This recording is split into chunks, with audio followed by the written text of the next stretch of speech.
While most people understand this phenomenon and have seen it before, most people don't actually understand why it happens. Let's have a look at the performance curve and examine the physiology that occurs through each zone. If we can understand that, then we can understand what's going on when we're performing well and when we're not, and more importantly, what we can do about it.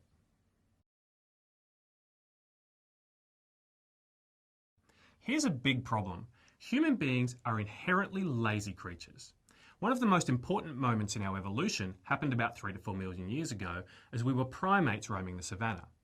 Now, as a 4 million year old primate, my number one concern was survival. The problem was, I didn't know what survival actually meant. Was there a predator around the corner? Was I going to be able to find food? This was all pretty ambiguous. So my number one concern became preserving resources in case I needed to survive a bit longer, fight or run away. To do this, we did things physically that required less energy. And we also did things mentally that required less energy.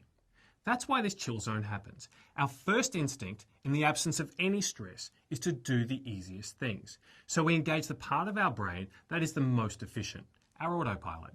This governs just about everything that we can do without thinking. Things like old habits, routine behaviours, and daydreaming. In the chill zone, we also see an absence of two really important performance chemicals, dopamine and adrenaline. And without these two things, it is impossible to feel motivated or pay attention. So this would be like driving home after a hard day at work. You get in the car, turn the ignition, and 30 minutes later you're in the garage. You really have no idea what happened on the trip. You just drove home completely on autopilot. But let's take a look at what happens when we increase stress just a little more.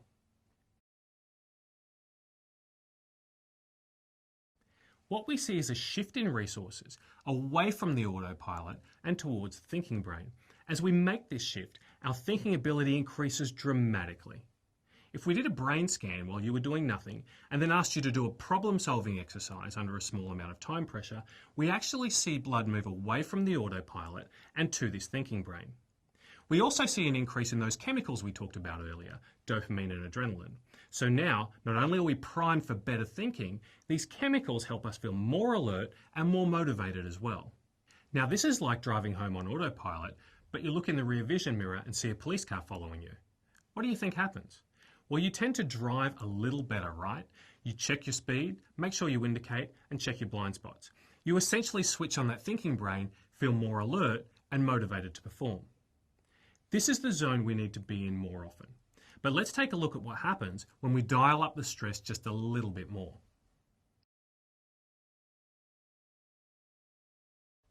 When the emotional brain detects this stress, it switches on. This seems to be the catalyst for diverting resources away from the thinking brain and back to the autopilot. Those performance chemicals, dopamine and adrenaline, go through the roof, getting us far too aroused to stop and think and forcing us into survival mode. We also see an increase in the stress hormone cortisol that can break down our immune system and also stop us from learning. If we think about the car analogy again, this is like driving home on autopilot, seeing the police car, checking your blind spot, but when you turn back around, there's a huge accident in front of you. Cars are flying left and right, and you're headed straight towards them. What do? Well, chances are that you don't know what you do. You just act on instinct. You revert to survival behaviours, and the autopilot takes over completely. This makes a whole lot of sense from an evolutionary point of view.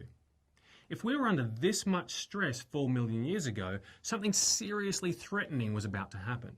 We didn't want to waste time and energy engaging the thinking brain. We wanted to do quick, easy things so that we could use our energy to fight or run away. While this was really useful for survival, it can be debilitating for our performance today. When we operate in this zone, a number of things can go horribly wrong.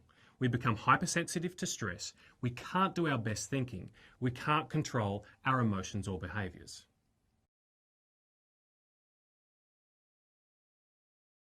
Now think again about what performance means for you. Is it just enough to keep doing the same things over and over, expecting to get a better result? Or is it more valuable to find brilliant solutions to problems, to control your emotions and replace habitual behaviours with more effective ones when the moment requires it? If we want to perform at our best, we can't afford to languish in the chill zone or spill into the choking zone, reverting to the same things we did yesterday and trying to get a better result. we need to get into that performance zone as much as possible, where we can think better and adapt our behaviours. So from a scientific point of view, getting into the performance zone requires us to increase our levels of dopamine and adrenaline so that we feel more motivated and attentive, and also switch on the thinking brain so that we can do our best work and control our emotions and behaviours. This course is about learning how to make this happen more often and for longer periods of time. But there are some huge obstacles that we're up against. The thinking brain has an incredibly small fuel tank. It can't switch on for very long at all, so we have to know how to organise our day to make sure we use it as efficiently as possible. The performance zone also burns a lot of energy. Pair this with that small fuel tank and you'll realise why it's so hard to stay in the zone for any amount of time. The thinking brain also prefers to get hijacked by low-value tasks, which leave us with very little fuel to do the high-value things. Because of this, we need to understand how we can manage ourselves to do our very best work day in, day out. Okay, so here's your first takeaway exercise of the course. These are exercises that I want you to take away and do before the next session. On the final worksheet for this chapter, or in the journal below, here's what I want you to do. Think about what high performance means to you as you wrote down throughout this session. Now, what do you want to get out of this course?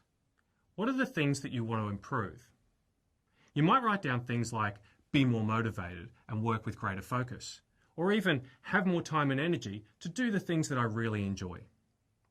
Or you might be more specific, like develop routines for being more effective at work or improve my work-life balance. There is no right or wrong answer here, but the more you can make this course relevant to yourself, the more you are going to get out of it. So that's it for the science of high performance. In the very next module, we're going to start talking about how we can focus our attention on the things that really matter. See you next time.